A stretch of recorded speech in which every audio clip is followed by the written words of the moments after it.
Shri Gurun Vaishnavamscha Shri Rupam Sagajatam Sahagana Vaganatan Vitam Tam Sajivam Sadvaitam Savadutam Parijana Sahitam Krishna Chaitanya Devam Shri Radha Krishna Padam Sahagana Lalita Shri Vishakam Vitamscha Hey Krishna Karuna Sindhu Dinabandho Jagatpate Gopesha Gopika Kanta Radha Kanta Namostute Tapta Kanchana Gaurangi Radhe Vrindavaneshwari Vrishabhanu Sute Devi Pranamami Hari Priye Vanchakopaturbhyascha Kripa Sindhubhyevacha Patitanam Pavanebhyo Vaishnavebhyo Namo Namaha Sri Krishna Chaitanya Prabhu Nityananda Sri Advaita Gadadhar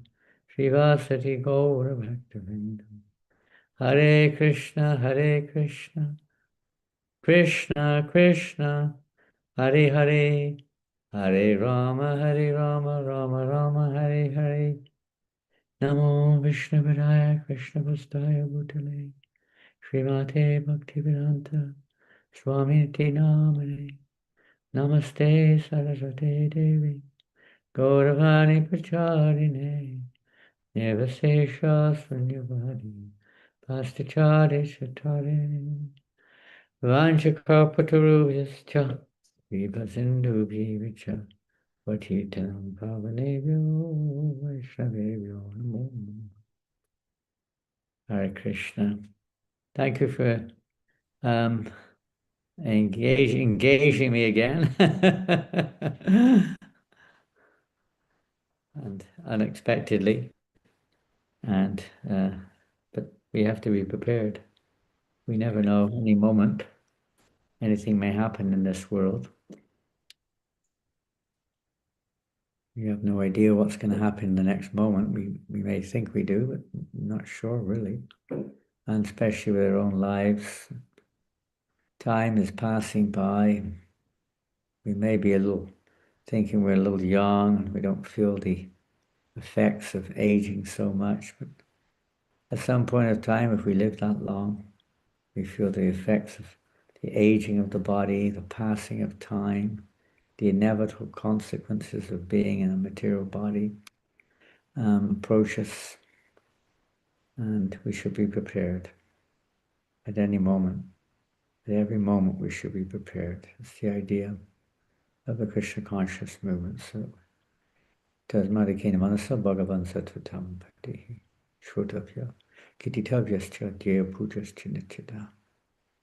We're constant with one point of attention, which we constantly hear about. Hear, chant, remember, worship the personality of Godhead, the friend of the devotees. So we should always be preparing ourselves, hearing Srimad Bhagavatam, chanting the holy names, serving the Vaishnavas, and so on. Limbs of devotional service. And one of those, the key 5 main limbs of devotional service, of course, is hearing Srimad Bhagavatam. So let us hear this today. We're hearing Srimad Bhagavatam from the 3rd canto, chapter 13, text number 39. Om Namo Bhagavate Vasudevaya. Om Namo Bhagavate Vasudevaya. Om Namo Bhagavate Vasudevaya. So you have it on your face there, and I think on your page, whatever you're using. It should be visible to one and all. I'll use the book just in case things don't go so smoothly on the screen. And we'll just read through the verse. And you can repeat, of course. Namo namaste kila mantra devata. Namo namaste kila mantra devata. Dravyaya sarva kutave kriyatmane. Ravyaya sarva katave kriyatmane. Paragya bhaktyatma jayanubhavata. Vairagya Jnata-jayanu-pavita Jnanaya Vidya Gurave Namo Namaha. Jnanaya-vidya-gurave namo namaha. We're going to the translation and purport, I guess, although there are many wonderful words in the word for word meanings. Maybe let's go back. Let's have a look at the word for word. There's so many nice words there which are worth meditating on and trying to digest. Obviously, namaha, namaha. Obeisance is unto you. Basically, namaha is negation of the false ego in one sense. Remove all the fourth namaho. Remove all the false ego. Obeisances, we offer our obeisances to you. These sages, headed by Lord Brahma, are offering their obeisances here to Lord Varaha, an amazing mystical appearance of the Lord in another one of his inconceivable ways, appearing out of the nostril of Lord Brahma like a little tiny peanut-like shaped Lord, like a peanut-shaped hog or boar, and then very quickly, almost instantaneously, growing to a huge size, bigger than a huge, gigantic elephant, in the shape of a boar. But obviously, this is quite a surprising event. It doesn't happen every day. It does happen a few times in a day of Brahma. A couple of times are mentioned, of course, as we know. I think Jiva Goswami, I think, describes that this description in this chapter is he amalgamates the two understanding, two appearances of Lord Varaha in the day of Brahma. He amalgamates them into one in this chapter. Maitreya amalgamates them into one in his description. There's two descriptions. One, when the Lord simply picks up the earth, which had fallen into the ocean, into the depth of the ocean, down to the Garbhodak ocean, basically. And the other one, when Hiranyakashipu exploited the earth, and Hiranyaksha exploited the earth and it fell down. So they merged into one. And this one primarily is the first one, or Chakshusha Manu, and Millennium. And this one is describing here how the demigods and the sages are approaching the Lord to please kindly help them in the process of creation, because the progeny which is required on the earth planet would not be possible when the earth is submerged like this in the ocean and the water in the lower part of the universe. So they're asking the Lord to please rectify the situation and bring the earth back in its normal plane above the lower planets and out of the Garbhodak ocean region. So they're praying like this, and they're often their base. And every act of when we approach anyone or any service come to that, this mood should be there. Of course, we don't do that when we're on Sankirtan exactly. Every person we meet, we start offering prayers before we speak to them, and we will not speak to anyone at all on Sankirtan or whatever you're doing if you do that.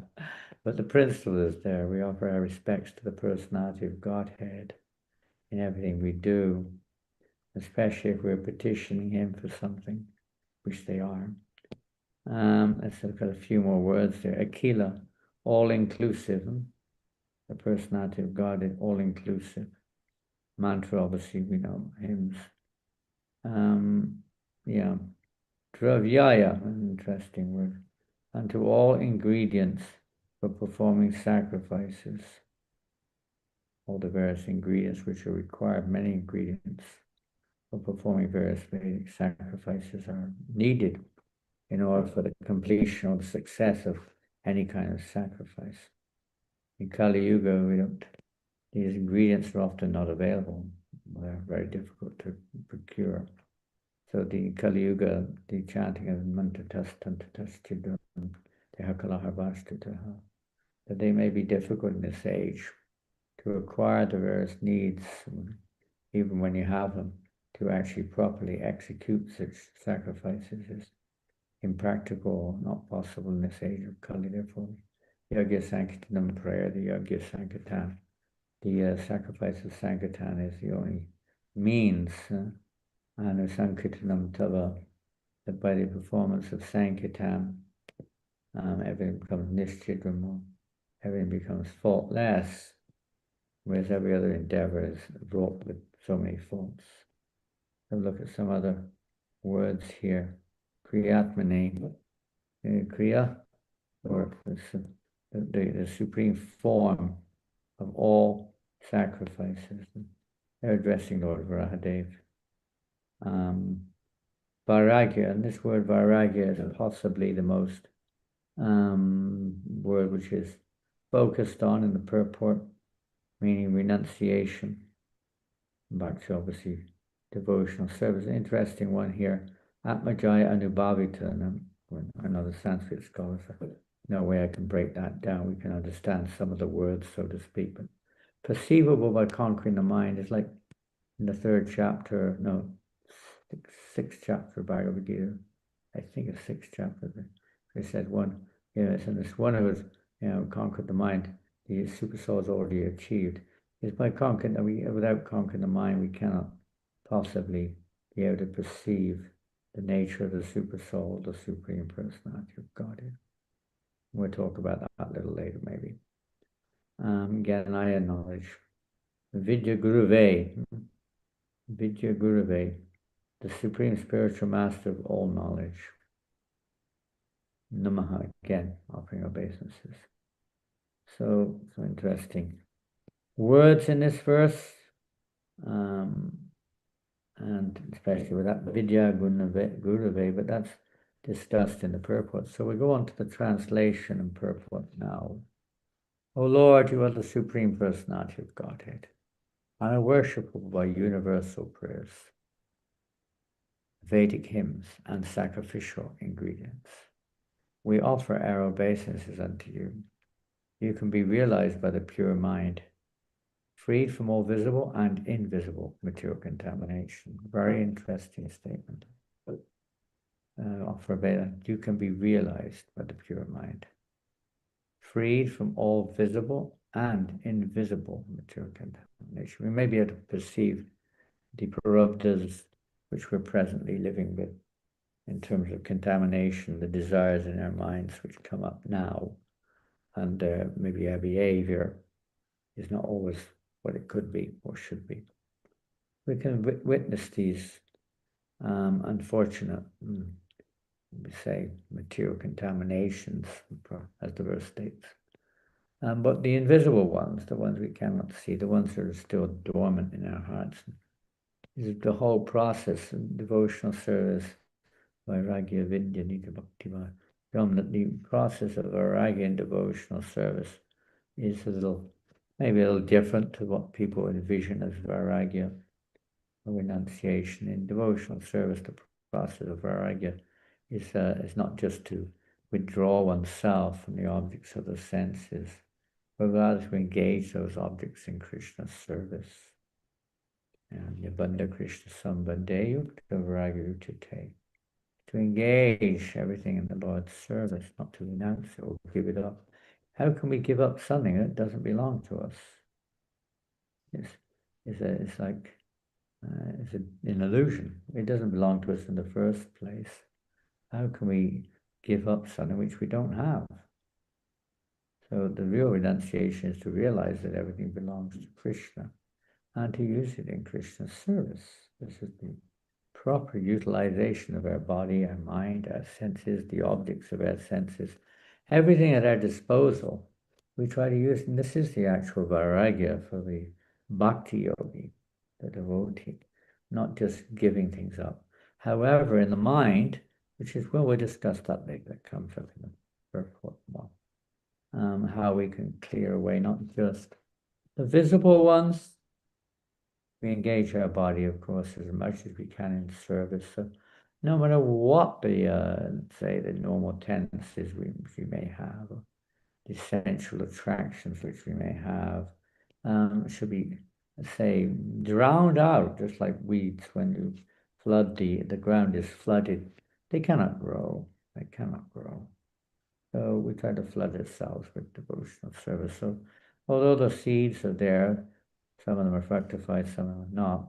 By drowning ourselves or completely engaging ourselves in devotional service of various kinds, then they cannot fructify, even if they're there in a potential state. They cannot really grow because the ground is flooded. Idle mind is the devil's workshop, Prophet many times made this quotation. And, to keep our body and mind fully engaged in devotional service is the process of, at our stage anyway, the description of what is pure devotional service. And we'll hear more descriptions in the purport, but one of the descriptions is to engage our mind and senses fully in the service of the Lord, or for the pleasure of the Lord, Rishikena Rishikesha, to fully engage our senses like that. We offer our respectful obeisances to you as the supreme spiritual master of knowledge in devotional service. You see, everything comes from Krishna, of course, and he knows everything. What do we know? We only know what we hear, and maybe some little realization, but basically it's faith, dedication to the order of the spiritual master, and with at least a faithful conviction as to the process and the means and the goal of the process, the various understanding of Sambandha and Avideya Prayoja. To some extent we hear them, and because we're practicing to some degree at least of realization or experience, and based upon that and based upon that of others, we basically pass on, or we're convinced about the philosophy and the conclusions or the objectives of Krishna consciousness. So the practicing stage. In the purport says, the Prabhupada says, the qualification of bhakti or devotional service to the Lord is that the devotee should be free from all material contaminations and desires. My goodness, that's quite something.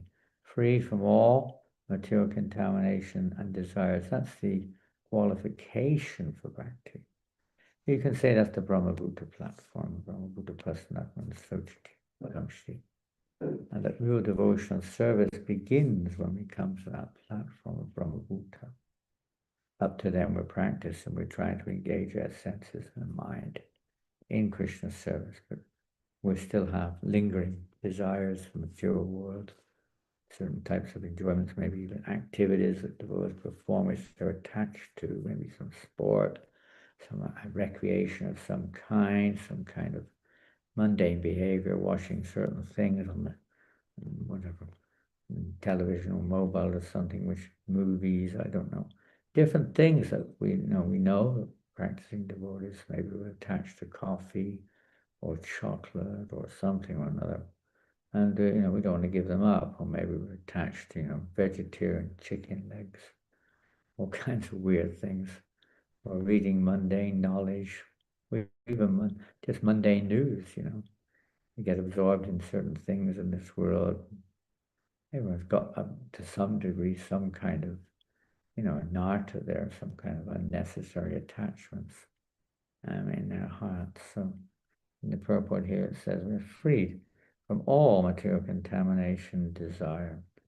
So we see it naturally that the Bhagavad in the Nectar of Instruction also, in the very first verse, it's not that material desires won't come.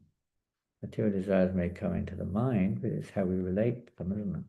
Everything's about relationship in one sense, how we relate to the holy name, how we relate to devotees, how we relate to the thoughts that come into our mind, how we relate to the public, and so on, our families and so on.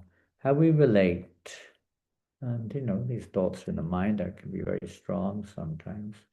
If we look at the Bhagavad Gita, excuse me, I'm extraordinarily tired. Traveling, we were in America, and we haven't really caught up since we came back nearly 2 weeks ago, I think. And, it's on a kind of a strange, say, cycle of irregulation right now. We're very, very tired. So let's have a look at the 6th chapter of the Bhagavad Gita, which is sometimes called Sankhya Yoga, sometimes Astanga Yoga, and here called Jnana Yoga. It changes with each edition, but whatever it is, It doesn't change the subject matter or the importance of the purports of your Prabhupada in this chapter. So we'll listen to one or two verses here.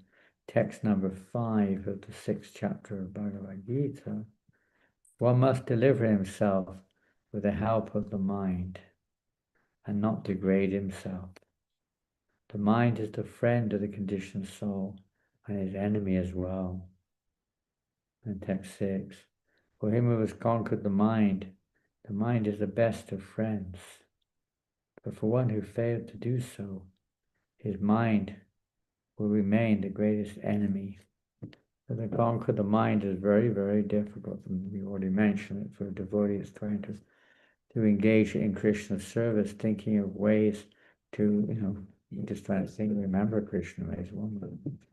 How to spread Krishna consciousness in various ways, how to perform one's devotional service more pleasingly, and so on. We try to engage the mind like this as much as we can, hearing the sound of the holy name of Krishna, and so on. We'll read one or two more verses, we won't read them all. We mentioned one, next one, we already mentioned that. We'll go on. See, what should we read? The 6th chapter of Bhagavad Gita. I think I'll go on to this one here. No, a description of how we should practice yoga. Pretty hard. Where should we go? Here. Just give me a second. It's moving forward. Here we go. Here we go to text number 17 of the 6th chapter. He who is regulated in his habits of eating, sleeping, recreation, and work can mitigate all material pains by practicing the yoga system. Well, this definitely is directed towards me at this present moment of time. But it applies to all of us. And it's not just about time management, it's about the activities we do within that time as well. That, Vyavasyatmika, Udhira Keyakur, and the Bhushaka. So they're objective, even if there is some difficulty, you could say, in regulation or, doing things because of physical restrictions or somewhat. Nonetheless, if our focus, our goal is one, our aim is one, to become Krishna conscious, when we keep the goal in mind, it's a little easier to control, or let's say, not to control so much, but not to be captivated by the mind's demands. When a person has a strong fixation to achieve something, they do everything they can to put other things aside in order to achieve their objective goal. They'll even put sleep aside, eating aside, family affairs aside, and that's their goal. Whatever it is, they put that aside to achieve the objective which they have in their mind. They're very determined. Of course, it's material, it only has a time frame. But in Krishna consciousness, it's keeping our goal in mind, focusing on what we're here for, to attain pure love of Godhead. And thus, if we have a little bit of sincerity, a little bit of good fortune, a little bit of piety, whatever it takes, determination, to keep that in mind, to put aside at least other activities which are not favorable. And this is, of course, one of the symptoms of surrendering when we accept that which is anukul. It's one of the symptoms of pure devotional service. When you have lasita shunyam gyanakam kamani navitam, that anukulyena Krishna, that devotional service is very favorable. It's without any desire or objective goal, at least, for any other activity, any other objective, whether not karma, jnana, whatever it may be. It's pure. It's a pure objective. Our goal is one, to attain pure devotional service to the Lord, like that. So we read on one more verse, two more verses maybe. When the yogi, no matter what yogi, by practice of yoga disciplines his material activities and becomes situated in transcendence, devoid of all material desires, So in the Nectar of Instruction, the verse says tolerate these urges. They're there, and the toleration of those urges is not just, as we heard, that's not just tolerance, but to actually engage those as much as we can, urges in Krishna's service, or those tendencies in devotional service. We find how they can be channeled for the pleasure of Krishna, to keep them busy. Then he said to be established in yoga, well established in yoga, as a lamp in a windless place does not waver, so the transcendentalist whose mind is controlled remains always steady in his meditation on the transcendent self. The steadiness, later in the Bhagavatam, I think as Maharaj Yudhishthira describes that this steadiness in devotional service is a sign of actual piety. To be steady is a very valuable, say, stage of devotional service, to be steady in one's practice. And this steadiness in one's practice is nishta. Nishta bhajana kriya is the means to transcend or rise above the anarthas, cross over the anartha nivritti stage to the pure nishta stage. And that pure nishta stage, when there's no interference, you can see things clearly. There's no interference anymore.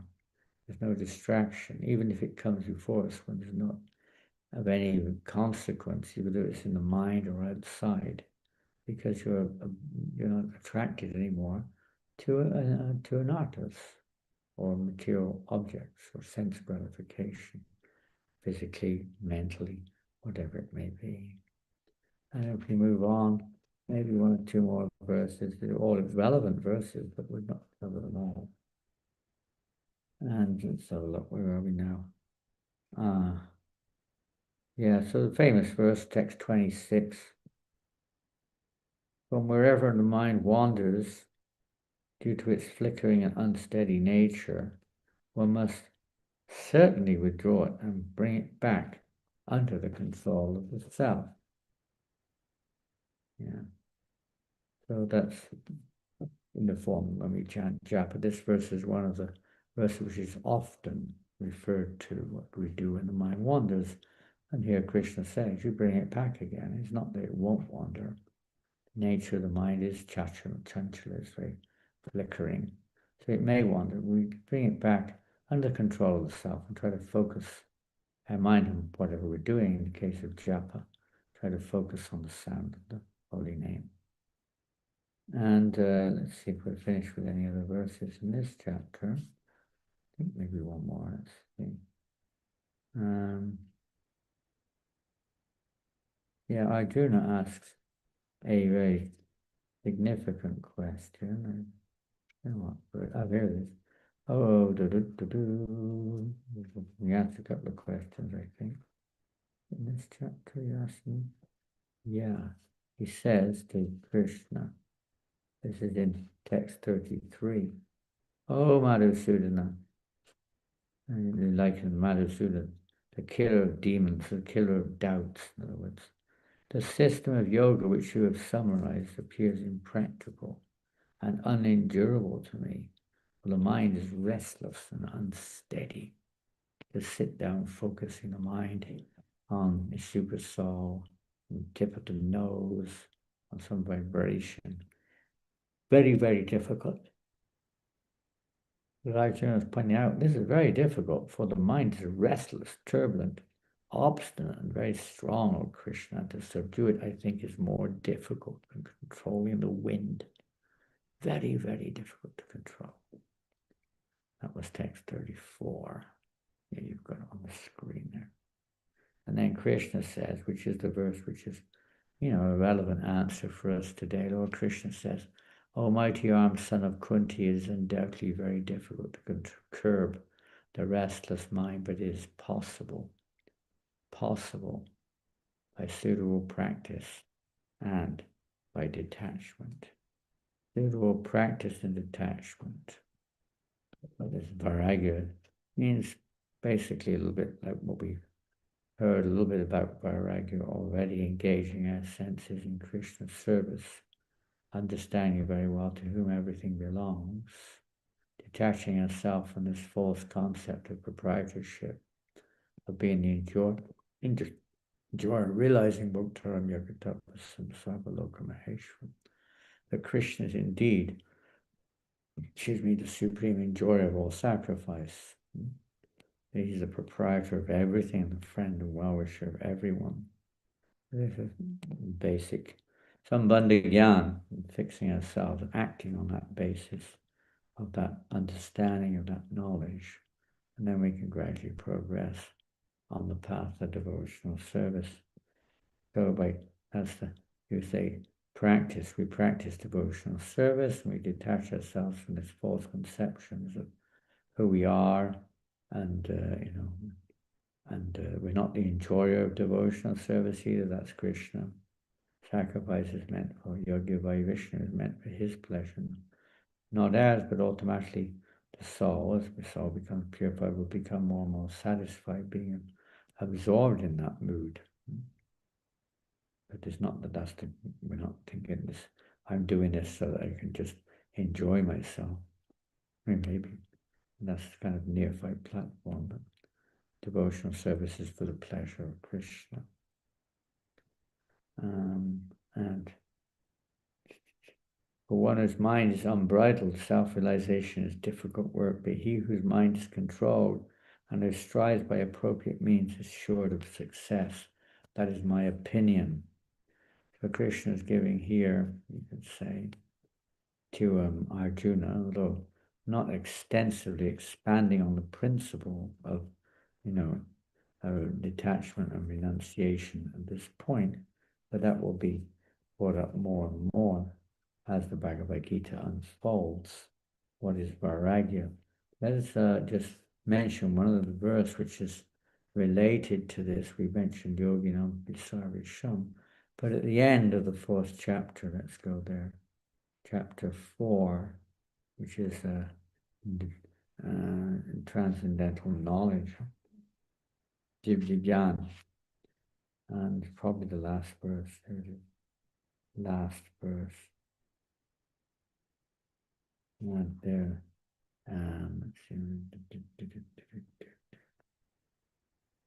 Yeah. Therefore, the doubts that have arisen in your heart as of ignorance should be slashed with the weapon of knowledge.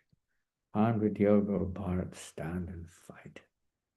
So knowledge is knowledge which removes the ignorance which covers the eternal living entity.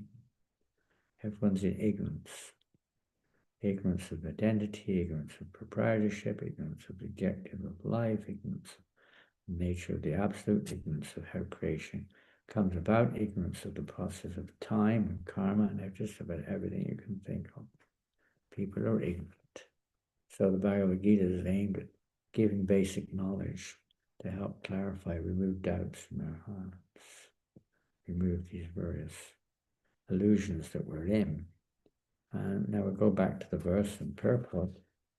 Just a little bit on Krishna's words, a little bit on the mind. Because Prabhupada says, this freedom, in other words, being freed of all material desires, contaminations, etc., both visible and invisible. This freedom is called Vairagya. So this is when we're freed of these driving desires to enjoy this world or whatever it may be. It is, devotional services. It's freed, and of any material desire. It's also freed of the gyan. One prophet describes that one who engages in devotional service but has still a desire to enjoy the fruits of their essential activities is understood to be engaged in karma yoga, not bhakti yoga. He could be said to be karma mishra bhakti, devotional service mixed with karma, depends. But to a large degree, it's karma yoga. We're doing some service for the Lord, we're offering the fruits of our work, we're engaged in some practical service, but we have a lot of material desires or material expectations to fulfill, attachments to sense gratification. And those who are like on the mental platform, who think they can understand the absolute truth by their intellectual capacity, and they're trying to analyze and speculate, are basically jnana mishra, it most, or just Jnana Yoga. Jnana Mishra Bhakti, if they're working under the direction of a pure devotee of the Lord, or following the activities of which we're meant to follow, but they're still basically in heart of hearts or Gyan. They have the Gyan perspective of devotional service even, and analyze everything and so on. Bhakti Yoga is very rare, very, very rare. Manushanam Sahasreshu Kastidatatis today. It's very rare to find the pure devotee freed of these other inclinations, but that's what the intention is, to work towards that and following in the footsteps Anu Kulina Krishna Anu Shilam. We cultivate under the guidance the eternal associates of the Lord, and gradually if we properly apply the process, which is interesting. The next part of the purport, I think Prabhupada says here, after saying this freedom is called vairagya, or renouncement of material desires, giving them up or not being attached to them. Understand they're not us, they're just reactions from past activities on the subtle platform. It's amazing how attached we are to them and how much we want to try to enjoy them, both gross and subtle. One who engages in devotional service to the Lord according to regulated principles is ultimately free from material desires. In that pure state of mind, one can realize the personality of Godhead. So there we go again. Only with a pure heart as Krishna reveals himself. He doesn't reveal himself to anyone and everyone. Only one whose heart is completely pure of any desire for material sense, for name and fame, prestige, or anything else, or any material in returns, completely depending upon the Lord. He's a surrendered soul. So the Lord reveals himself as a surrender. If they surrender unto me, I reward them accordingly, or reveal myself accordingly. So with a purified mind, Prabhupada writes in the Bhagavatam in the 3rd chapter of the 1st canto that Sutta Goswami is describing how we should hear this subject matter with an attentive mind. And Prabhupada describes how to hear this subject, because hearing with an attentive mind is actually the process of purification. It's the primary process of purifying our consciousness, to hear the subject with a purified mind. In other words, with no kind of veneer, no kind of filter on our consciousness, trying to see it through our imperfect senses, or try to speculate about it, or even worse still, trying to imitate this, or try to enjoy, so to speak, for ourselves. So without these various filters, one hears with a purified heart, everything becomes revealed. When the heart becomes purified, Krishna reveals himself accordingly. Of course, hopefully we're not Mayavadis. So Mayavadi may also, in one sense, have a purified state of consciousness, but their objective goal is not the same, very different.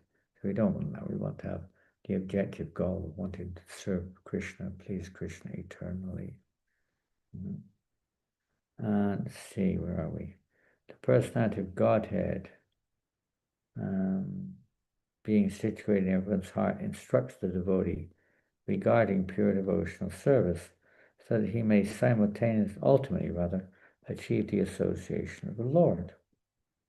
So this is good fortune. He instructs within and without. To the spiritual masters, he instructs without. As a super soul, he instructs within. So the devotee, when it comes, even neophyte devotee, is actually maybe slow, but surely still is under the direction of the Lord, and he'll send along at the right time, when we're ready, he'll send along his representatives to guide us, and if we're sincere, we take that guidance. And thus we gradually progress in spiritual life. This is confirmed in the Bhagavad Gita 10:10, famous verse, Tesham satata yuktanam bhajatam pratipurvakam dadami buddhiyokantam yenamam priyante. That Prabhupada, interesting, the purport he puts it in a different tense. It kind of like, it's not like Krishna speaking. Prabhupada's like saying, this is what happens if you do this. To one who constantly engages in devotional service of the Lord with faith and love, the Lord certainly gives the intelligence to achieve him at the ultimate end. As Krishna says, one who worships with love and faith and devotion. What's the exact verse? I'm just tired of forgetting. One who constantly, let me look at it. 10:10, Bhagavad Gita 10:10. Famous, one of the seed verses in the Gita. Prabhupada describes it like that anyway. 10:10. You're already there. No, you're not. Yeah, you are. There we go. Switch it down. Scroll down. There we go. To those who are constantly engaged, to those who are constantly devoted to serving me with love, I give the understanding with which they can come to me. It's almost the same, but here you see Krishna speaking. Here Prabhupada is describing the verse from a kind of another angle. To one who constantly engages in the devotional service of the Lord, where the Lord says, serving me with love, to the Lord with faith and love, the Lord certainly gives the intelligence to achieving at the ultimate end. So that giving understanding is giving intelligence. It gives us the intelligence if we're constantly worshipping Him or devoted to Him, keeping fully engaged, Mantra Yoga Vicharana, Bhakti Yoga and Sevati. And Prabhupada goes on with the mind. One has to conquer the mind, and one may do it by following the Vedic rituals and by performing different types of sacrifices. That's the karma path or jnana path. The ultimate end of all those performances is to attain bhakti. Bhakti is the highest form of yoga, as we see in the Bhagavad Gita at the end of the 6th chapter, and the last verse, and we can read it if you look at the 6th chapter. Somebody is not muted by the sounds of it. Maybe you have some relevant comments, but I can't hear what's being said. And we look at text 47 of the 6th chapter. We find this famous verse, Yoginam Sarvasya Magadena Tripana. And of all yogis, the one with great faith, who always abides in me, thinks of me within himself, and renders transcendental loving service unto me. He is the most intimately united with me in yoga, and is the highest of all. That is my opinion. So to become a yogi is one thing, but not just a yogi, but a pure devotee, bhakti yogi, one is fully engaged in devotional service. The ultimate end of all those performances is attained by bhakti. Without bhakti, one cannot understand the Supreme Personality of Godhead. And there are numerous. In the Bhagavad Gita, there are several, not to speak of other scriptures, which state this, that without devotional service, you can look, for instance, we could look in the 12th chapter. Let's have a quick look there. The universal form of all chapters, which is generally taken by the impersonalists and the cosmic travelers, speculators, New Agers, or whatever they're called, as being like the essential chapter of the Bhagavad Gita, where Krishna reveals the absolute truth in the form of the Virat Rupa, universal form. But this is a temporary form which only applies, you could say, within the realms of time. Such a form does not exist in the spiritual realm. It's not the ultimate goal. It's just for those who have no concept beyond the material world, but to try to understand that behind everything is a supreme power, supreme being. In text number, I don't know, 54, I think, the 11th chapter, Krishna says to Arjuna, my dear Arjuna, only by undivided, means the same thing, anyablasita shunyam, is anukulyena Krishna, this fixed devotional service to the Lord without any interference. Only by undivided devotional service can I be understood as I am, standing before you, and can thus be seen directly. Only in this way can you come into the mysteries of my understanding. And it's not just about the heart becomes purified, therefore you can see clearly. That's one side. But the main thing is the actual understanding is given by Krishna. As Krishna says in the 10:10 verse which we just heard, that it's Krishna who gives the understanding when he sees that we're sincerely trying to engage under the direction of a pure devotee or authority. in the service of the Lord, then Krishna gives the understanding. He gives the intelligence how to progress. Even if we have a spiritual master, Prabhupada describes in that verse, you may have a spiritual master. You may have, opportunity to process devotional service, but one may still not necessarily be advancing in devotional service very, very much in Krishna consciousness. We're going to have these. You can see if you quickly look at that, careful what Prabhupada says, 10:10. Sorry about this because I'm so tired. It's hard to grasp, remember. Maybe it wasn't in that verse after all. But I don't know where I read it somewhere. Prabhupada. Oh yeah, here it is. A person may have a bona fide spiritual master and may be attached to a spiritual organization. Well, this is very relevant to us. We're in ISKCON. We may be initiated, maybe a bona fide spiritual master. But still, if he's not intelligent enough to make progress, which is often the case, when it says intelligent enough, it doesn't mean we know what the process is. It doesn't mean we can repeat it like a parrot. Anyone can do that. That doesn't mean we're actually intelligent. It means we're not actually applying the actual medicine to ourselves. We're telling everyone else about it, but we're still carrying on, embracing material desires or speculations or material, maybe engaging in behind the scenes mundane activities. So many things could be there. We're just acting for name, fame, and prestige and so on. Even though we know all these things are totally, as we've already heard, we have to be freed of these. We can't progress as long as we're still attached to material thoughts and material sense gratification of various kinds. We have to at least let go of that one way or another. As long as we're attached, then the anchor is still in the ground. We can row all night long, but we're not going to reach the bank because we're stuck. The anchor's in the ground. We've got these attachments. We want to go back to Godhead. Ishaya Charya Seva Simajya Kevalo Hari Hari. We have to be free when we chant the holy name of Krishna from all these desires. Vishaya Charya Kameshwara Abhiman Kamihama He Ramo Shri Vrindavanam. We want to enter into Vrindavan. Narottam Das Thakur says we want to go back to Godhead, back to Vrindavan. One has to give up this Vishaya. You have to give up this Vishaya, this desire for sense gratification. It may be there, but we just don't have to embrace it. We don't have to, heed it or absorb ourselves in it. Try to absorb ourselves. See it as an opportunity to cry for Krishna for help. Unfortunately, lack of sincerity, I guess. That's my problem.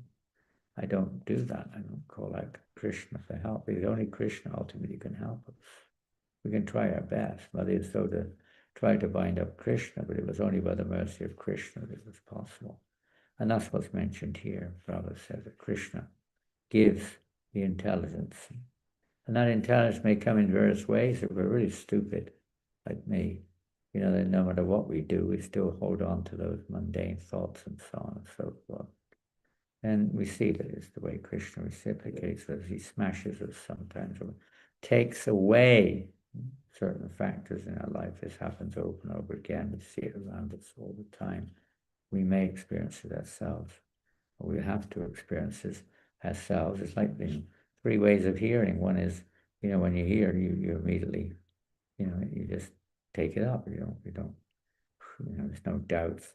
In your mind, other people even have to hear and they don't necessarily follow, but they have to, by experience, and they have to go through the various experiences until they accept and realize the intelligent person doesn't need to go through that necessarily.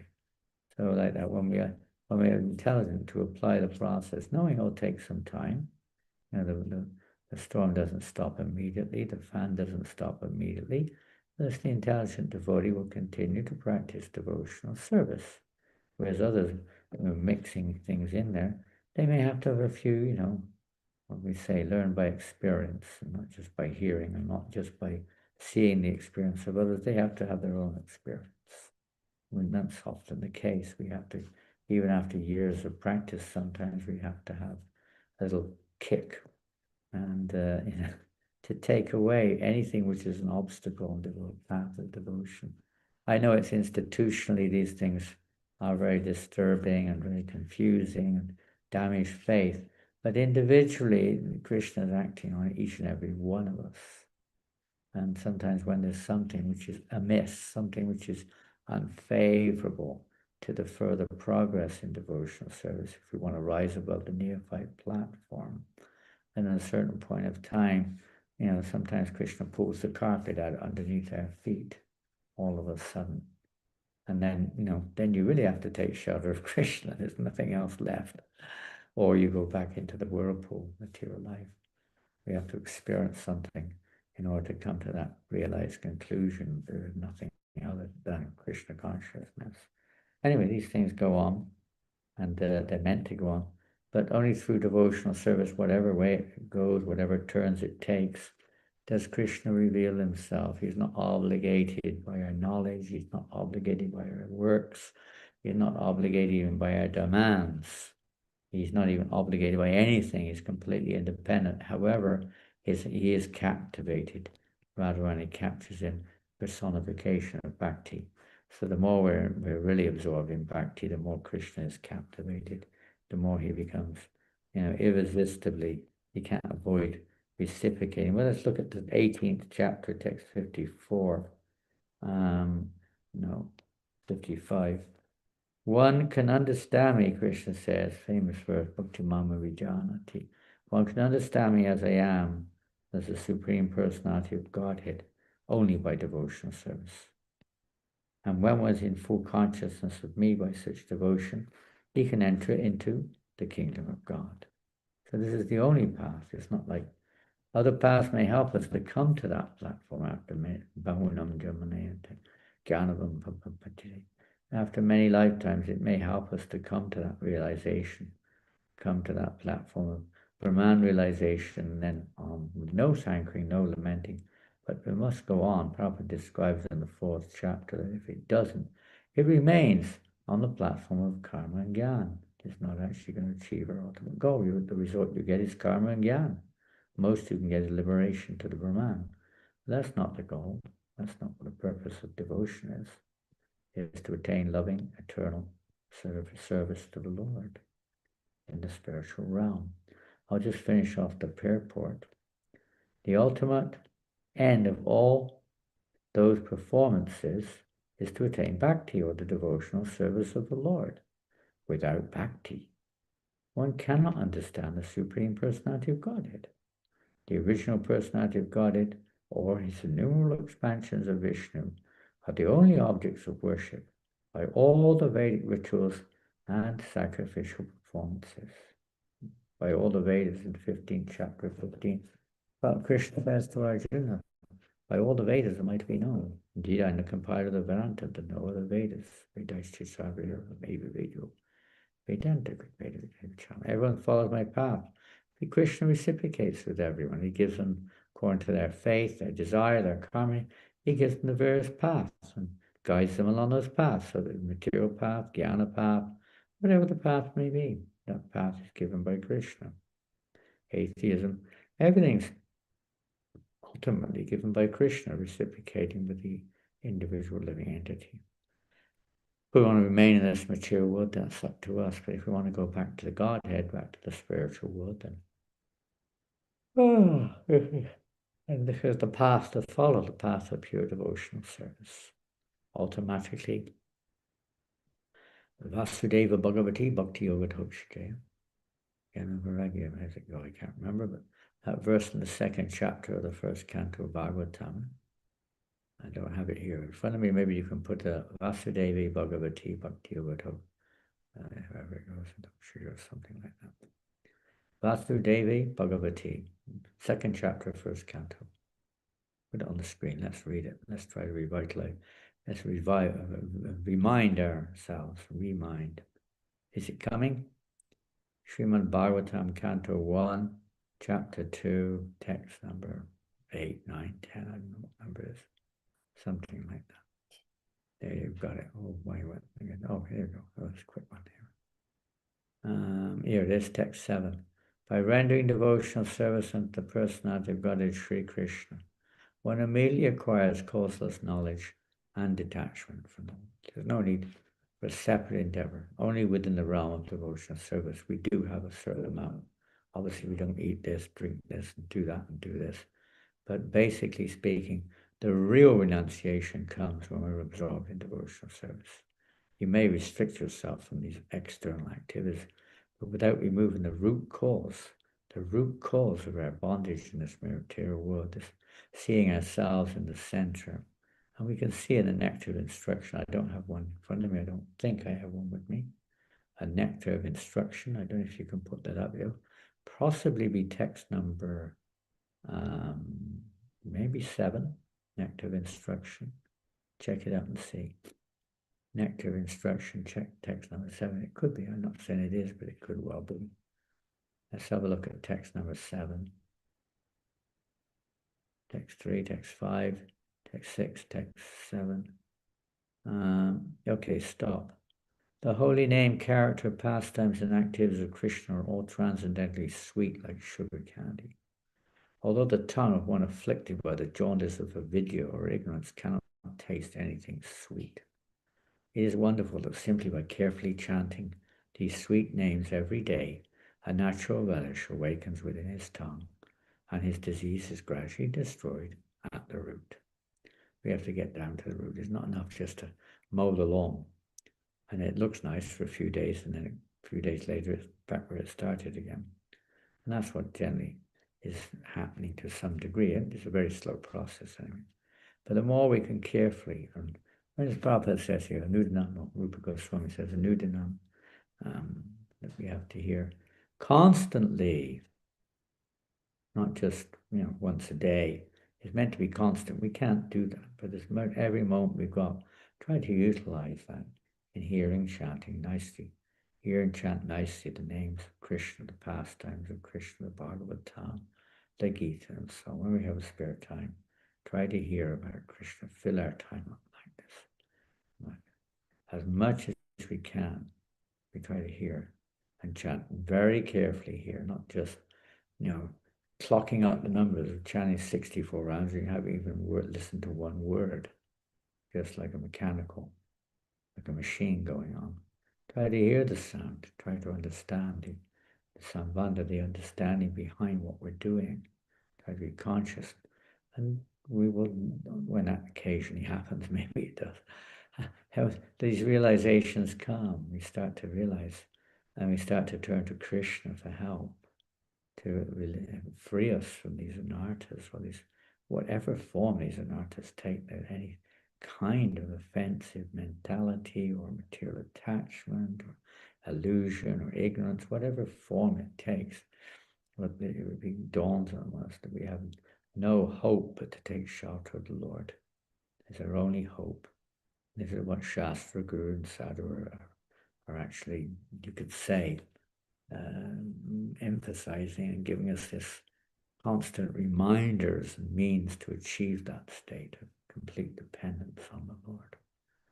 And that's the beginning of surrender, or becoming freed of the bondage within this material world.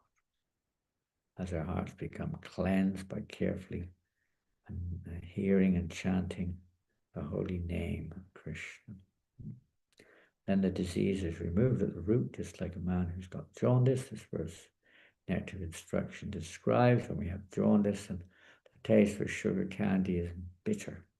But by taking sugar candy, this counteracts the jaundice of balance in the bile secretions, helps to counteract it, and then gradually things become balanced again, and the taste of sugar becomes sweet. So similarly, one who is, jaundiced by the ignorance of all these various kinds of ignorance, which some of them we've mentioned already, the identity and so on and so forth. Then when we're contaminated by that, then the sweet taste of Krishna Katha does not take place. There may be some little interest for a while, but it's not an outlasting one. Just taken as another form, basically speaking, of my illusory desire to enjoy to see myself in the center, and as long as I'm enjoying, I'll chant Hare Krishna, otherwise I won't. As long as I'm enjoying devotional service, I'll carry on, otherwise I won't. What's the point of reading the Bhagavatam? I'm not getting anything out of it. And sometimes the will say that about ISKCON, the institution. Well, I've been in this movement 50 years. What have I got out of it? That means we really haven't been in ISKCON in one sense. At least we're not in ISKCON at that moment. ISKCON is not an institution.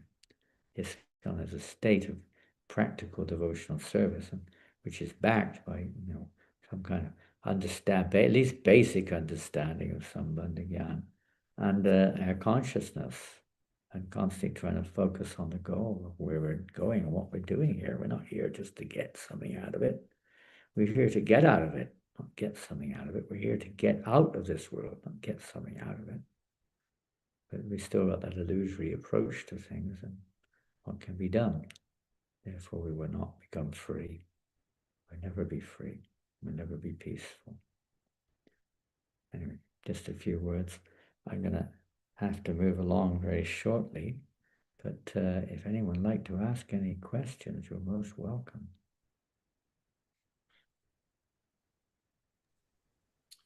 Hare Krishna. Thank you so much, Maharaj. I'll have to leave the stores from Africa till next time, unless you have another. Well, unless you did mention the other day. I think I mentioned it in the last session that I had some experiences in Uganda. Yeah. I mean, it wasn't. Yeah, we would like to hear a little bit about that, Maharaj, if possible. Well, I could mention something. Yeah, please. Hare Krishna, everybody. Hare Well, Krishna. I don't know if you've got the time. I can spare about. Maybe I can wrap it up in 20 minutes. But let's sit. It depends. I'm going from one country to another. I'm losing track of time. Over here it's 6:05, I think, and you're probably 12:05 over there. So I've got to Yes. wrap up by 6:20. Okay, Maharaj. Let's see what we can do. And sometimes stories, you leave them on the suspense, on the cliff.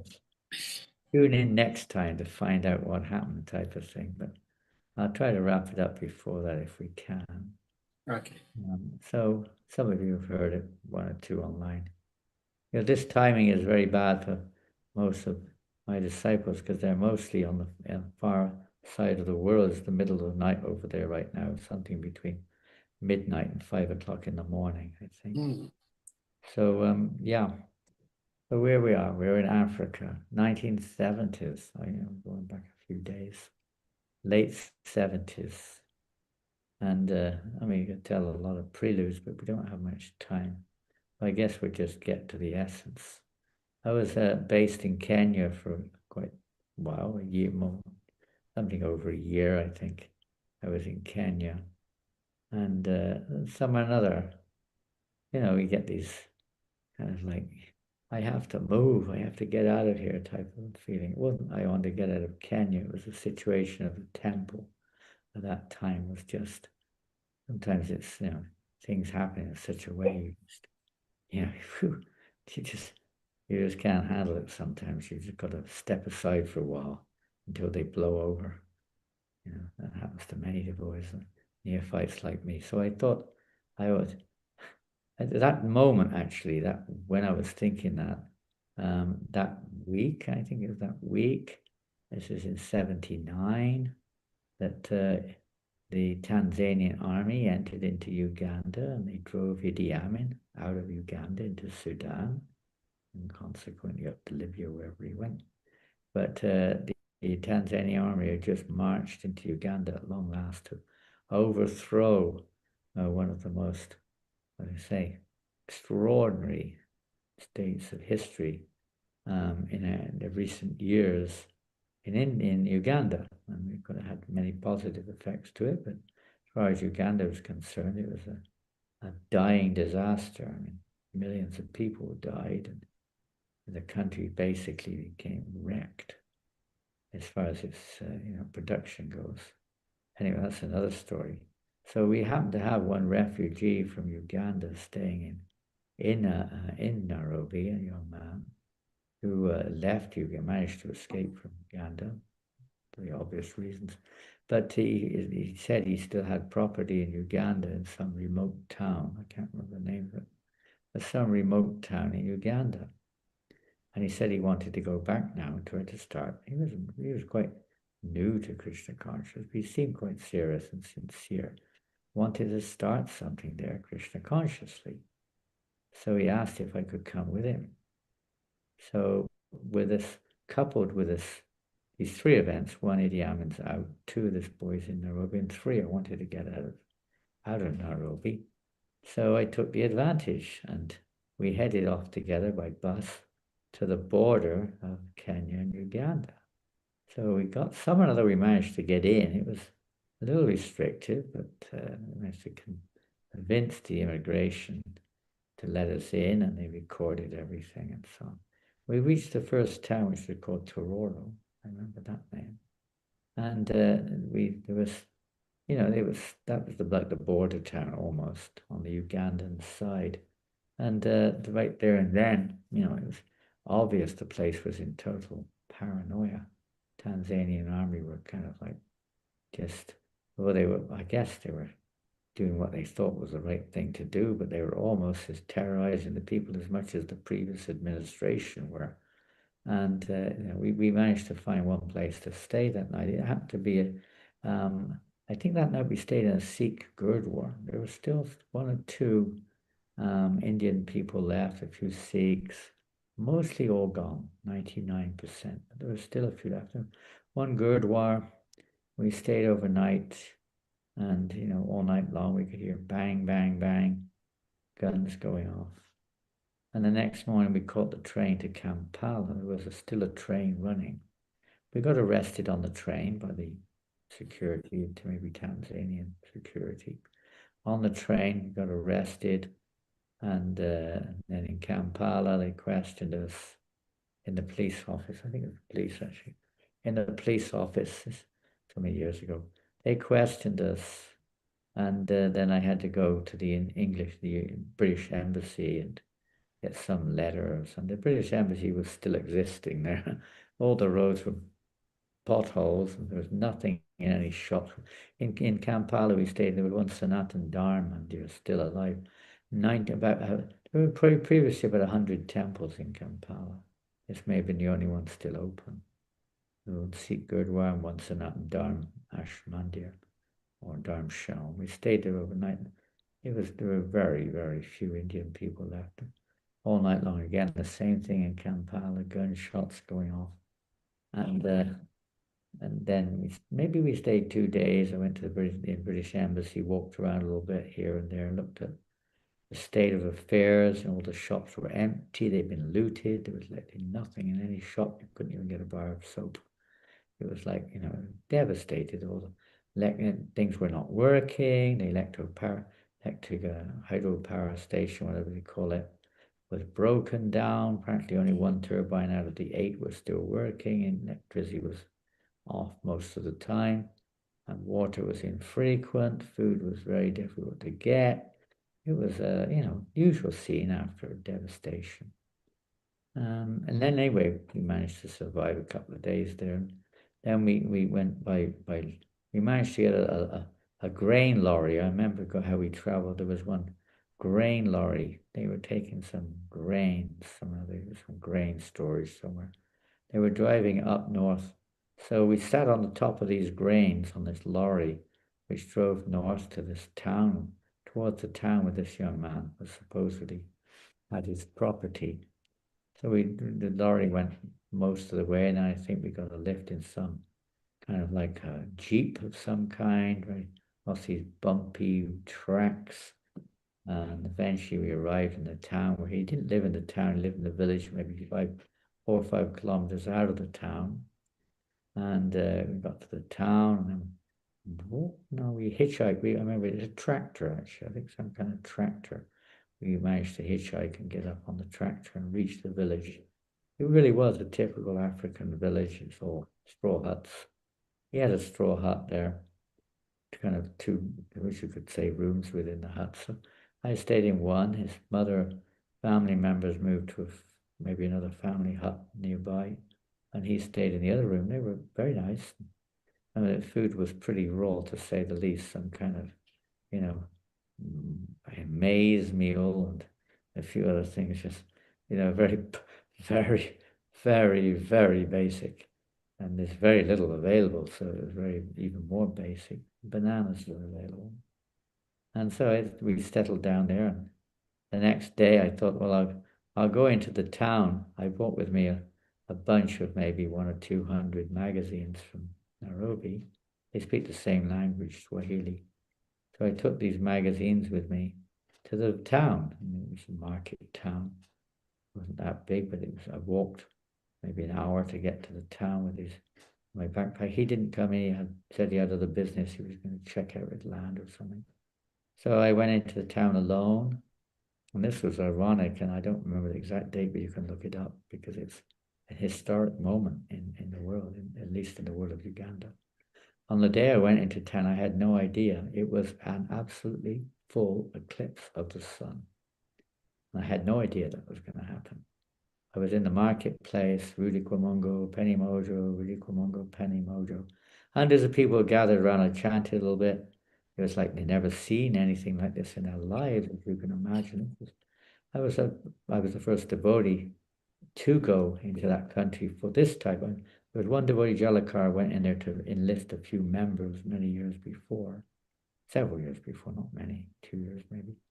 And maybe he made a few life members, but he didn't preach outside of that. He just met a few Indians. This is the first time any kind of street Sankirtan took place in Uganda, and one man show. So, and then there was, well, mostly they were Christians, and they were really laying into me in terms of arguing, those who spoke English anyway. And it was quite intense. Although I distributed quite a lot of magazines, it was almost like a battle going on there. And I survived somehow. And then suddenly the eclipse came on. I didn't know what was happening at first. Everything started going dark. It was really eerie. And I saw everyone taking up these kind of like these files, these dark things, and looking up in the sky. I thought, oh my God. I realized what was going on. It was a full eclipse of the sun. Literally, must have been 99%, I think. It was practically full eclipse of the sun. It was so dark. The most you could say it was purple. Everything turned purple. It was really eerie. And I thought, oh God, what's happening here? Everything kind of just closed down. I mean, everything just came to a standstill, more or less. So I kind of moved out of the marketplace. It was still possible to see where you're going just about. It's like just a moment before full darkness. So then I slowly made my way back, and the eclipse moved away, and went back to the hut that night. I got back to the hut at night, and I started feeling a bit sick. Fever came on, which is nothing unusual, as we all know in Africa. Anywhere it can happen, but especially in the jungle. It's a kind of a semi-jungle area, really. So anyway, that night I got really sick. The next day I was so feverish. I mean, I never, up to that point in my life, felt so sick. I thought I was going to die. Temperature must have been rocketing high. And I was writhing in pain. And the next day, suddenly we heard these sounds in the morning of motorbikes coming up the, it was kind of a hill. The village was on a little hill near the town, coming up the winding road to the hill. And then I could kind of hear. I mean, it was funny how this is one interesting thing which goes along a lot with devotional service, because there's a famous verse in the second chapter of Bhagavad Gita, 259. Some of you know it. Vishaya Vinivartante Nirahavastudena. Puram Dishvar, by experiencing a higher taste. Now, this wasn't a higher taste, but one, and it's amazing how you might be in tremendous pain.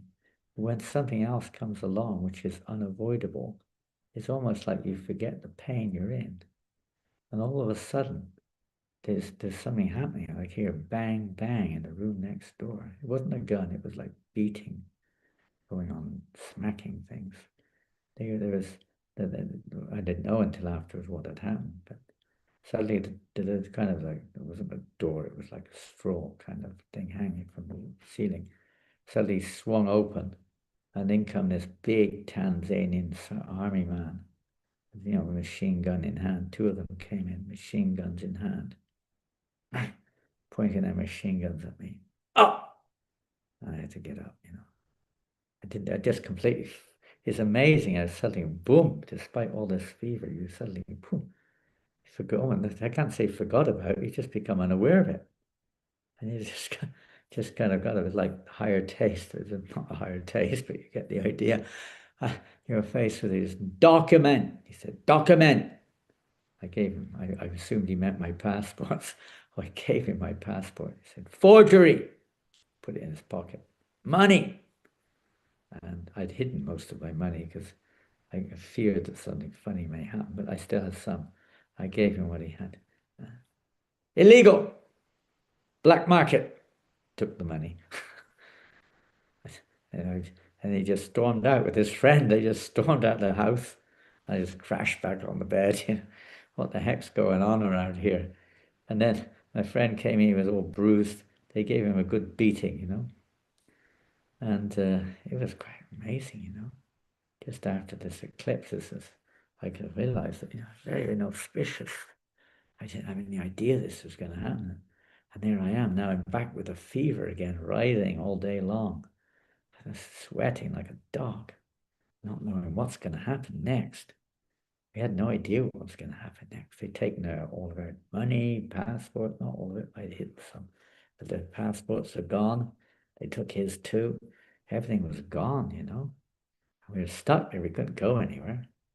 And I was too feverish to move anywhere at all. And so the day went on like this, suffering all day. Then the night came in, evening, twilight, darkness came in. And suddenly we heard more than just a motorbike coming up the hill. It sounded like a fleet of vehicles coming up the hill. And then lights, you could see them coming through the opening of the window or the hole in the wall. You could see the lights flashing. And we heard people screaming outside and running and running. All the local villagers were running out of the village because they knew this like fleet of about 10 army vehicles coming up the hill. Maybe not 10, I never found out, but several at least were coming up the hill. And they knew this could mean anyway, and everyone's going to be shot to death, because they just pilfer, they just attack villages and just destroy everything. They were on the warpath, you know, especially when I found out what was going on. And then they came in, and then it was like boom, you know, they came in, several of them, maybe 5, 6, all with machine guns. They came straight in, up, the guy said, I got up, out. And marched me out of the, I mean, yeah, I don't know how I walk. It was just like, you know, it's just that's how it works. That's how material energy works. I just walked out the place, and then there's this there's army truck, you know, it's more like a cattle truck. In! I had to climb in, and there was no steps. And again, I was like, another energy came on me. I got in the back of this truck with my friend, Ugandan boy. And we were stuck in the back of the truck with a dozen Tanzanian army guys looking at us with their machine guns. And I got there speaking in Swahili. I don't know what they're talking about. And you know, then it got dark. All you could see were their eyes flashing, bright white eyes. And we started driving away. I had no idea what was going on, but my friend, because he spoke Swahili and English, so he was understanding what they were saying. And he said they're driving us to the shooting range, and Harry Ball. So I, what do you do in a situation like that? We didn't have mobile phones in those days, and we wouldn't have had it anyway. But I didn't know anyone. Nobody knew where I was in the whole world. I had no communication. There was no means of communication. And it was like, you know, that was it. You had no way that you could do anything about it. There was no communication channel, nothing. You're stuck in this van. They're driving into the jungle somewhere. And it seemed like going through some dark jungle road somewhere. And sat in the back there. And I just thought, well, that's it. It's all over. Namaste, Narashingaya. La da la da da. I started singing. Lord Nishingadev is pronounced.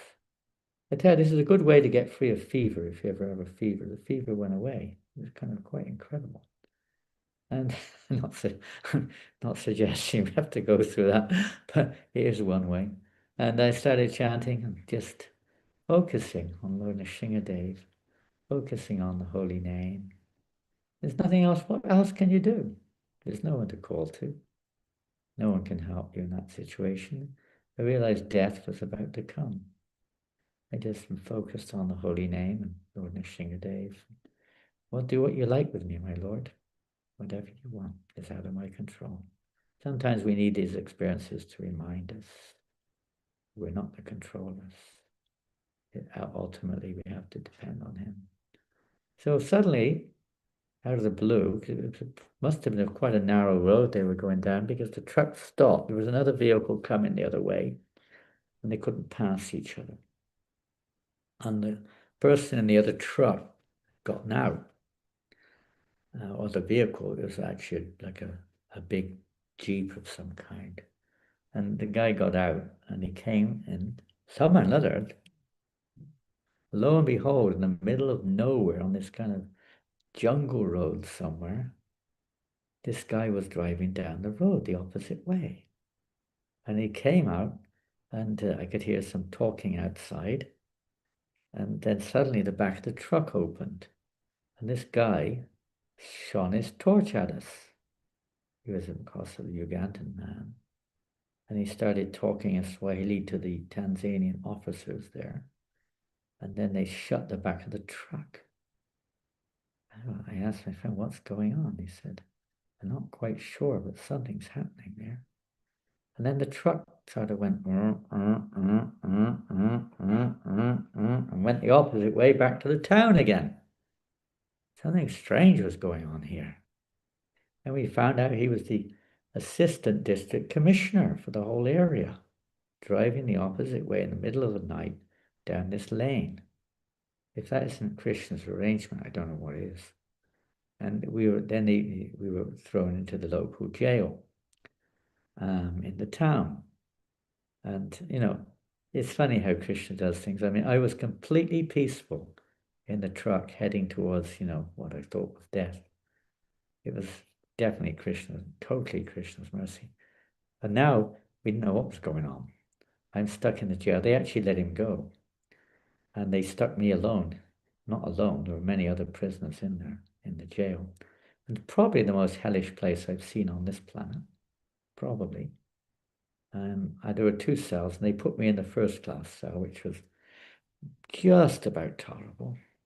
But the cell we had to go to pass stool and urine if you dared do it was like hell personified. I could never have seen such a hellish place in my life. Stool on the floor, people groaning, groveling around, and no light, just eyes flashing in different directions. It was hell personified, groaning and grunting, stunk like anything. I couldn't eat and drink the whole time I was in there, practically. I just couldn't bear the idea of going into that inner cell. It was unbearable. So I'm in this outer cell with a bunch of other prisoners. Maybe they're like, the good boys or something, I don't know. And the guy next to me spoke English, so he talked to me, he asked me, what are you doing here? I said, I don't know. I said, what are you doing here? He said, I don't know either. And then I said, well, how long have you been here? He said, I think it's 9 years. I thought, oh my God. You don't even know what you're here for. Nobody knows I'm here. No, I've never seen anyone in 9 years outside this cell. And no one's ever told me why I'm here. And that's what they do to everyone here until you die. I thought, oh my God, why didn't they shoot me? This was the real pain. And oh my word, was that difficult to stomach. Ignorance, Ignorance is the real problem. When we know, then it's one thing. When we don't know, then that's where fear comes in. So I was overwhelmed. I was trying everything I could to try to chant and hear about Krishna, but it was so difficult. It was so difficult, not knowing what was going to happen. It was quite amazing to see the contrast here, how Krishna puts us through these things. And then after about 3 days of this, 2, 3, 4, I don't know, days passed by. I ate a few bananas and tried to drink a little drop of water, but minimal, to try to avoid any kind of. I guess I did pass some water and urine, but it was like great difficulty. Probably no stool. And then after about 3 or 4 days, the district commissioner, the big guy came back. And he obviously, when he came to the prison, then somebody, this vice commissioner obviously reported to him and told him what had happened. And the district commissioner must have made some investigations about the case. And he came to the prison, and he came in the cell, and he looked at me and said, "You are not an Arab spy, are you? Are you an Arab spy?" They were claiming I was an Arab spy, one of Idi Amin's spies or something. Gonna dress with devotee clothes, Every day there was like Christian monks being shot and missionaries being shot dead. And it was a daily affair in Uganda at that time. So it was like, whatever reason, they thought I was an Arab spy. Maybe the way I was dressed was unknown to them. Maybe they thought it was Arab dress or something. And so he said, he was an Oxford educated man, a big black man, spoke with an Oxford accent, an English accent. And they said, "No, I'm not." I said, "You don't look like one either." And then he started saying, "You idiot, you should never come to these areas." And he slammed my passport in my hand. He got it back somehow or another. The money never came back. And they also pilfered the whole village. It was just ransacked. That's what I heard anyway. My friend, but I never saw him again. Never. And then the guy put me in his own Jeep and sent me off to come to the road, the main road. Then gave me enough money to buy a bus, a train out of Uganda, and said, "Never, don't come back here again, okay?" And packed me off. And, that journey was nightmare. Bouncing up and down on the iron back seat of this Jeep, the guy's Jeep, bouncing across these roads up and down. An iron, it was an iron seat, boom, boom, boom, boom. Then we got to the main road. He put me in a bus headed for Kampala. The driver was drunk as a lord. There was like 10, it seemed like there were 1,000 people on the bus and 500 goats. It was just packed like a sardine can, things on top of it. People on top of the bus were like squashed like sardines, hot, steamy weather. Boom, the bus was whirling left, right, and center across these roads. Horns blowing. It was a miracle that we never went flying off the edge. Somehow we reached Kampala and managed to get train back to Nairobi. And the big underlying factor which really dawned on me was that the association in Nairobi of devotees was certainly not so inspiring as I wanted or needed at that time, but it was a damn sight better than anything else I could have imagined. It may not be as good as it could be, but it's better than everything else. All the time I was in Uganda during this particular ordeal, at least I was just thinking of how valuable the association of devotees is, even if it's not the best. It's better than anything else we can possibly have. And there was prayer there. I was praying in the prison particularly, and when I was in that feverish condition for the association of devotees. But Krishna sometimes puts us through these various events to help us to realize, a little bit more about Krishna consciousness, a little bit more about the value of sadhu sangha, a little bit more about our lowly neophyte condition, a little bit more of how we're here to take shelter of the Lord and not the process only, but to actually take shelter of Him. We take shelter of the process for the purpose of take shelter of the person behind it. Not just the means, not just the mechanics, but the mechanic person behind it. Anyway, that's in a nutshell a little story from Uganda. And you can see it's certain things stick with us. So I can't say as clear as day, but fairly close to as clear as day. I hope you I hope you have, well, maybe some of you are not there anymore, but I hope you gleaned something of any value from that little story. Hare Krishna, thank you all very much. Is that all right? Hare Krishna. Thank you so much, Maharaj, for sharing with us this very, very painful experience you went Oh, through. it's one of the most important experiences of our life. Painful at the time. You know, it's like you go to the dentist or something, it's painful, but then, you know, you realize that it's a very important thing to do. You know, you're relieved of so many things. It relieves us of karma also, if you could say that, or various anarthas, various obstacles, these things come, taptenu kam shamanam. Remembering these verses of Bhagavatam and seeing them in action, it really helps us to go a little deeper. It's yeah, many of others have had similar experiences in different places and on the planet or in their own lives. But we need these things sometimes. There's others too. That's the one we're shared today.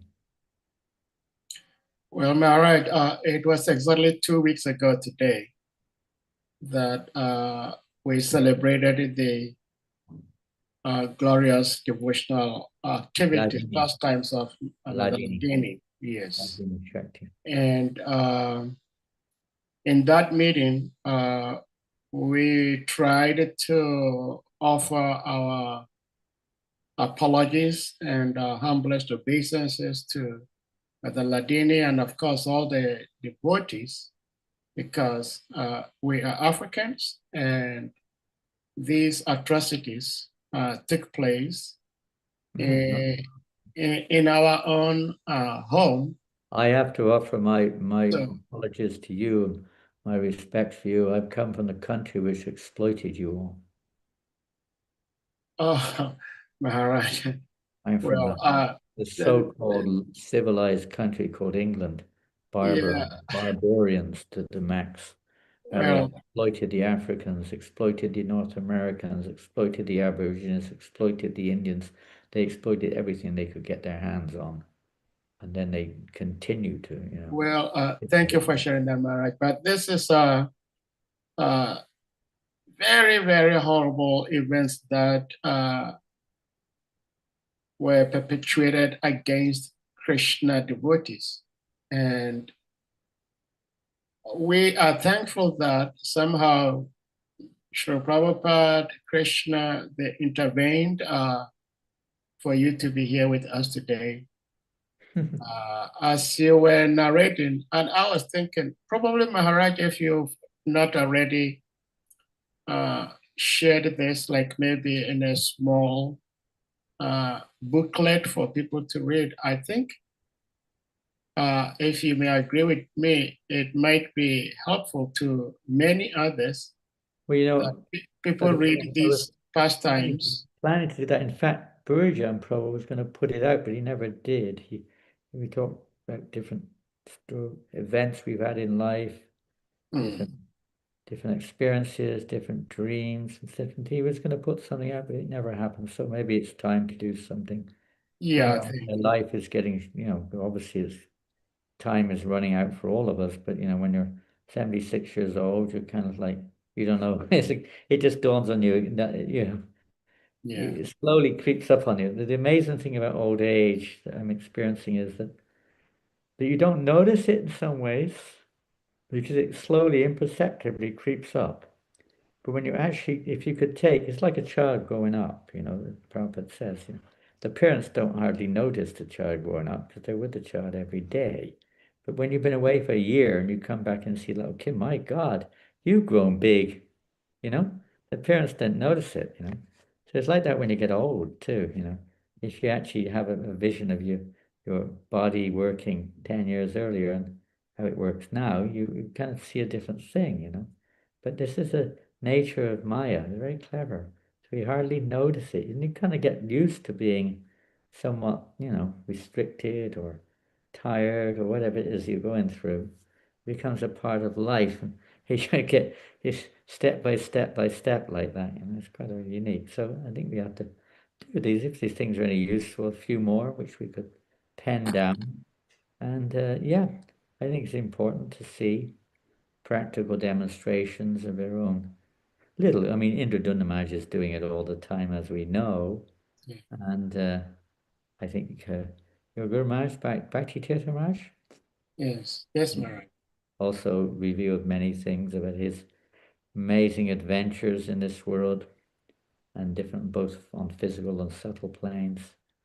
I think it's important to share those with those Very who much. want Yes, to, let's say, take confidence, take strength, take encouragement from these living experiences, whatever they may be.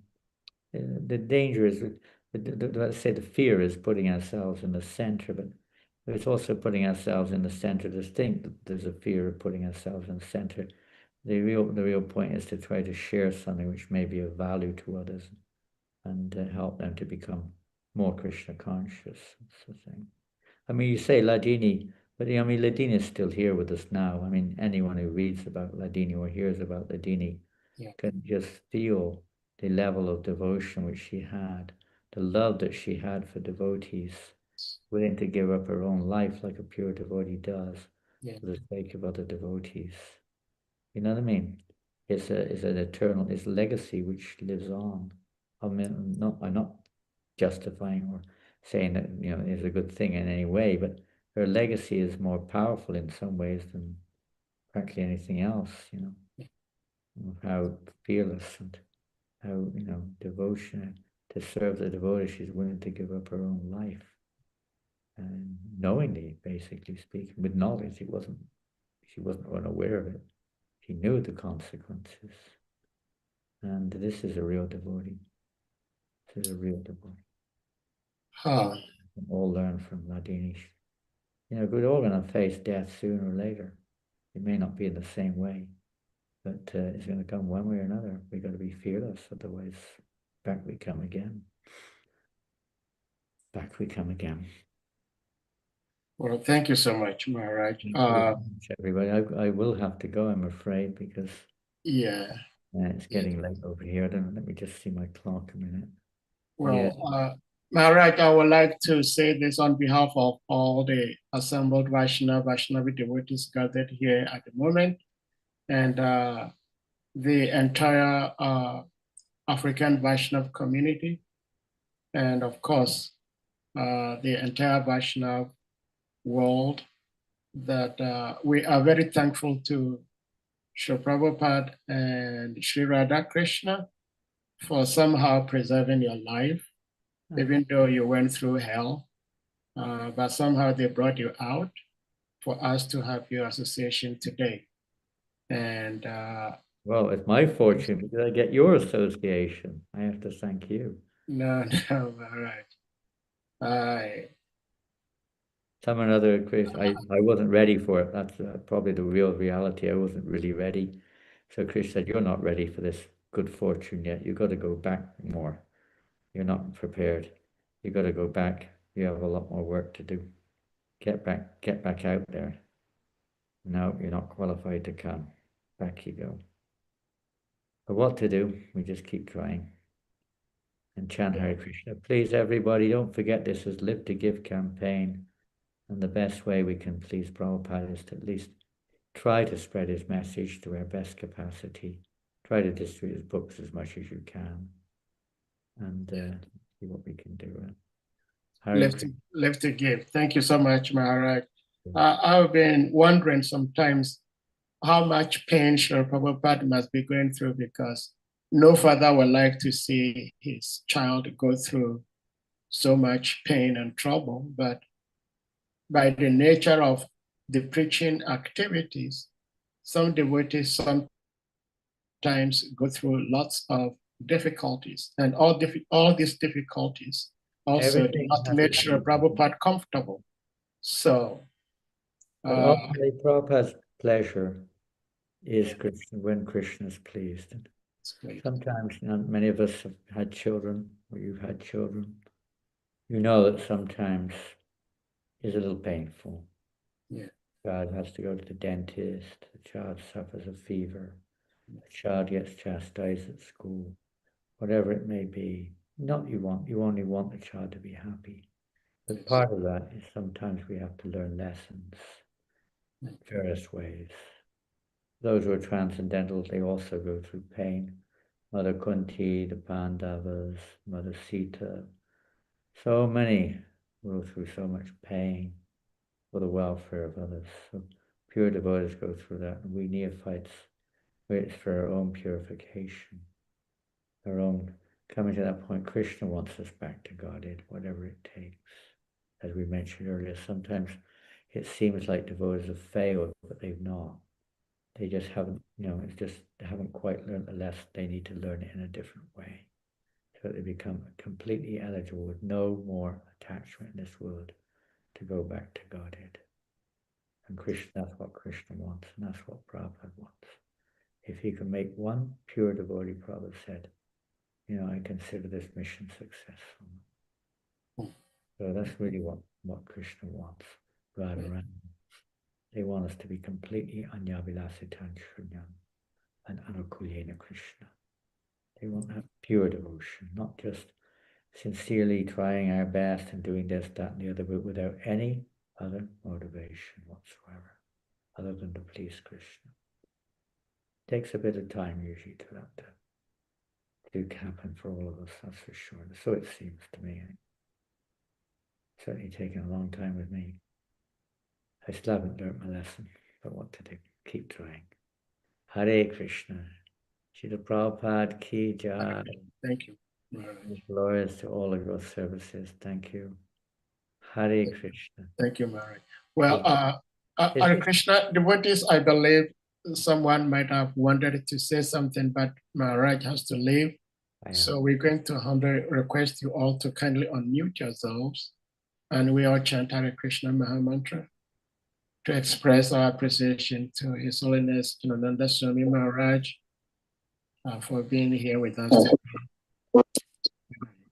Hare Krishna. Hare Krishna, Hare Krishna, Krishna Krishna, Hare Hare. Hare Ram, Hare Ram, Ram Ram, Hare Hare. Rama Rama Hare Hare. Pasanivacha, Pasiman, Parnamira Vaishnavya Namo Namaha. Oh Namaha. All glories to His Holiness Nanda Goswami Maharaj Ki Jai. Ascended Vaishnavi devotees Ki Jai.